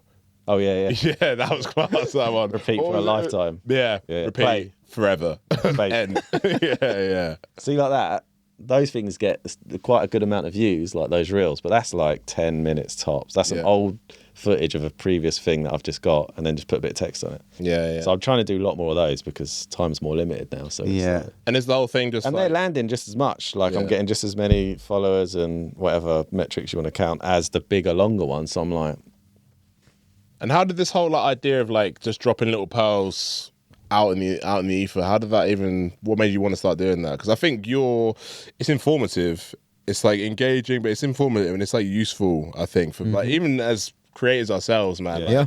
I find the stuff you post really useful. Oh, just thank as like even as like a reminder to be like, yeah, like this is Yeah. why we're doing it, right? well, I think like it's nice just to open up that creativity side of it, isn't it? Yeah. And, like what inspires people and what things to think about. Like that thing, repeat for a lifetime. Don't get caught up in that. You got to download the latest fucking sample pack and blah blah blah. Because all that's bollocks. It's like really making beats is like it's a lifestyle, isn't it? It's not a hobby. It's not a job. It is like when you're in it, and it's you breathe it. It is just a lifestyle. It's just part of you. Yeah. From it's something I've done 14 to now. I've never. So one thing that's been consistent in my entire life is making music. Yeah. Like it's when you think about it, it's your one true love, isn't it? But like, Oh. no, I mean, No, I love that. I love that. I love that. Sorry, I ruined that moment. I apologise. it's I feel really. like you were being genuine there, but yeah. Yeah, no, that's what. No, that, I I was was, being genuine. but I wasn't- yeah, no, I wasn't being I was being that genuine with genuine, that. I wasn't taking but- the piss. He was. No, but when you think about Yeah, it, no, isn't it? facts. It's like I mean, another, it's another absolute language for facts. you. Like, Yeah. So I've been listening to his music since I was 11 years it's old. crazy. I'm Yeah, 38. It's crazy. So and the Mental. things we all do for it as well. It's crazy. Like we're up here now doing whatever. It's like it really is a lifestyle, and I think showing some of that side is good for new producers. I think. Yeah. Not to always just think about technicals, or because you could get into that, and people do ask me, "Can you do like technical breakdowns?" And I'm We like, get asked it on this podcast, and you're asking the wrong people. I'm like, we could, but there are Yeah. people that are a lot better at that than I am, man. I'm not a 100%. teacher for Yeah. sure, one. And when I try and do them, I'm like, mate, half the time I just, scrabble through this thing that is a tune. Like, Yeah. there's no, like, I'm not sitting there and have a list of technical things I do. It's a You're not making beats. It's like half the time you're mucking about and you go, oh, that's landed. Yeah. The other half, it's like, this is all shit. So it's like, it's hard honestly to record that. the hardest thing, and we found this when we've been asked to do like breakdowns of like us putting a track together or whatever. When in fact we did one, we were recording a 6-hour like series of lessons of how we make a tune. And I realized that there's no such thing as like do this, then do this, then do this. It's do this one thing, realize after 2 hours that you hate it, but you put this like effect on it, resampled it, and became this other thing. Like Exactly. you can't teach that. It's like really hard to teach that. Making beats doesn't go like A to Z, does it? Yeah. It goes back, forwards, back, forwards. Yeah, It's like constantly. very hard to teach that. I've thought about like teaching bars numerous times, man, and I just don't even know how I'd go about it because Yeah. I don't even know what I do myself. It's like I mean, that really is difficult more to do with creativity. So that's, but sitting there and showing someone how an EQ works, yeah, we could You do can do that, yeah. Yeah. because it's you can see the technicality of it. But I mean, that's boring. To me, that's always been the boring part of making music. And I'm not That's that, the reason I'm not a that producer. proficient technically either. I'm much better at coming up with ideas than I am of being technically good. And half the time you realise that So- actually a good sounding mix is about the sounds you put in it, just good sound selection. Literally. It is literally such a key. Yeah. That is facts. Yeah. And yeah, so that bit excites me much more. To create like opening up more about that side of it, how you get to those ideas, or like, and being more like, I think just being more transparent. Sometimes it's easy to hide behind mistakes that happen when you make beats. You don't want to show them, but now I feel like I'm just gonna let people in and see more of that, and then It's what people want in the you modern see day, me innit? chopping something up from Splice and whatever. That's what I do sometimes. It's Yeah, fine. yeah. It's nothing to be ashamed of. It's like, so yeah, Yeah, and would you say a lot of your music's still sample driven? Because I know obviously. yeah, Yeah. heavily. Yeah. Yeah, very heavily. I do. In fact, I've got more and more sample driven as it goes. I had to. I think because I had to rein it back so much with Hospital. Yeah, because you can't use samples, obviously. Yeah. And my entire up until that point, everything was about sampling. So it was so hard to do it. In fact, the first tunes, they were all sampled and we had to get it all remade and replayed, which took a lot of soul out as well, which it does. Would you say that's part of the reason maybe you look back at that period and don't feel the same level? Yeah, because that's not how I make music. Yeah. Like, I literally make music by sampling. And then I play along with it. That's just how it goes. So now I'm kind of gone the opposite. Yeah. It's hard to switch it up and then try and do all these things yourself. It's very difficult. It's interesting that I feel like actually two things to that. I would say the source of samples has got way better. Yeah. So like there's more services like Tracklib, for example. I think it's a great resource. That's a good one, isn't it? Because that's like legal sampling of actual but it's not too bad compositions. still. Yeah. So that's definitely helped because similarly, if you look at all of our early tunes, they had like Alicia Keys sample, like massive samples in there that you just wouldn't get away with now, especially on a label like Shogun where they take those things seriously. But they can clear some big stuff now. They can clear, they can clear. I mean, and Hospital could. Talk about clearing big stuff, like, when they wanted to, they could. There was that tune I did, City Angels, which is one of my more successful tunes. Yeah, Milo Mera. Yeah, and that piano was just a chop from Keaton Henson. It's a tune called Prayer. And that was a big one. Like, I loved that tune, and they were like, "Oh, we got to remake it." And we tried to get it remade by about 4 different people. Yeah, I couldn't. I rejected them all. I was like, "We have to go with the original. Let's try." And we had to go to him. And that song was from his album. He had made it about his dad. It was very personal to this guy, and it was like, "This ain't gonna happen, man." Yeah, so it's not gonna happen. And at the last minute, just before we had to pull it, he come back and he was just like, "Yeah, you can use it." We had to pay him a bit and give him obviously a percentage. But, yeah, worth it though. But so they did do it for that one tune. Every now and then they will. But yeah, it's hard. It's hard. Do you ever borrow bars from anyone? To ever borrow bars? Do you know? Obviously not, but I've definitely written stuff. And then there's this one, I can't actually remember it. Like maybe like when it clicks in my head, I'll bring it back for next episode. But there's this one bar that I've got that is definitely an amalgamation of half a DRS bar and half a Jest bar. And it's like that's the most you thing you've ever said. It is, yeah, I know, that's what I mean. It's like subconsciously it's definitely like in my subconscious took like these very similar bars that they've got and then made my own line, a fusion of that. So yeah, like subconsciously stuff like that. I feel like you could teach people, because yours is like creativity. Yeah. Poetry. I've got a couple things in the pipeline at the moment, like that D&B Academy. I'm talking to them. Or show your process as the way of helping people. Yeah, but I just don't know how that looks because my process is so scatty and so mixed up. So I need to kind of like that's how I felt. But then I thought, you know what, maybe showing the realness of it is better. Because making beats is scatty as fuck. What I'm actually it looks so polished online. It's not like that. I've got a couple dudes I'm actually now mentoring. Like I put out a thing a few weeks ago saying, look, if anyone's up for like mentoring sessions. So like, yeah, I've ended up getting a couple of like dudes that want to like work with me. So I'm actually hoping that from that process, I end up learning a better way of like being able to teach it and then like see where that space takes me in the future. Because I do actually. There is technique involved in it as well, for sure. Yeah, 100%. But the technique that I look at, it's like, I don't even know the terminology of the things that I'm using and stuff. So it's like, I mean, you'd be I don't want to be like an author, right? Like writing technique. Writing, closer to what it is, right? It's a techie one, but I'll find a way of doing it, hopefully, because I do enjoy, like... I mean, you don't have to do anything, I suppose. Yeah. It's like, we're always thinking about content and it's crazy. Yeah. Like, it's quite sad, isn't it? Really? Because you do have to consider it. And disappear. Yeah. Like don't do that. Don't do that. Yeah. You really do have to consider it though. It's really annoying, but that's where everyone's eyeballs are, isn't it? It's like it's just 1-on-1. It's 2, man. It's like I struggle with that. In between releases, I really struggle to post anything relevant. It's like I'm not releasing music. This is what we're going to talk about. But I think I know, but you have to think from a marketing point of view, and you think like everyone's attentions are on these things, and right now that attention is most of the time is still free or cheap. Yeah. Historically, compared to other mediums like TV and radio and everything else, so it's rinse it while we can. No, it's gone, isn't it? 100%. But it's hard. It is hard, especially when it's like doing long videos or whatever. That's why these little 15-minute ones. It's like I can just knock that out. after work, whatever, quick. Yeah. That helps. It's like I said, it's genuinely helpful for me to see that because me and Tom struggle with this a lot of like, what do we do to kind of, feed the algorithm, stay in there, stay favorable? Yeah. It's more about that kind of, just showing the process, just little tidbits. And I think, we're trying to get better at that. Yeah. And it like builds an audience as well, doesn't it? For when you do have tunes, I suppose. Yeah, exactly. Grooming them. I think it's the phrase.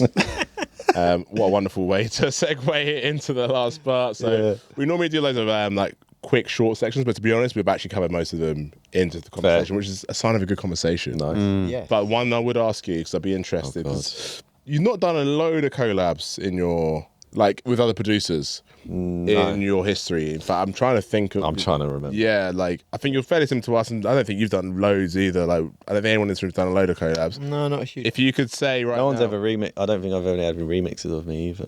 Okay, well then this is a two-part question then. Yeah. One artist to work with on a tune, could be any genre, any style of artist. Wow. One artist to remix a tune.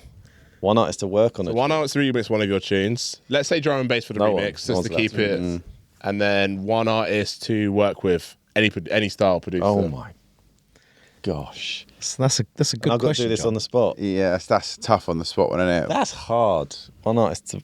I think I could do the remix one quicker. Who's the remixer? Oh, wow. Within drum and bass, obviously. Let's do within drum and bass, yeah. Ooh. In fact, let's make both of them, just to make it easier, we'll do both within drum and bass. I still don't know who would you pick. If you could pick anyone to remix your tune. Yeah. Wow. I'm trying to think who would bring something different. Yeah, you got your label hat now on as well as your artist hat. You're thinking like, what would be a worthwhile remix? Yeah, you're Like, right. who 'Cause would the liquid churn room out is a like a liquid great? tune, Yeah, the best. Yeah, you're trying That's to kind think. of what I'm thinking. Yeah. Oh, I really don't know. Can you guys answer first? And I it think go around? we've done this, haven't we? We Who did was this. I think I said fella because we weren't talking about just drum and bass. yeah. Remember? Okay. And I can't remember who else it was, but we did a similar question to this. I can re-answer as a drum and bass one if you'd like me to. yeah, go on. But I'd most like to work with. Oh man, that's going to take me ages. Funny thing is, Jack was like, I probably worked with everyone I want to work with. Shut up. I'd be like Workforce, Halogenics, I haven't- Perez, I have written one of them all three. Shit. All right, mate.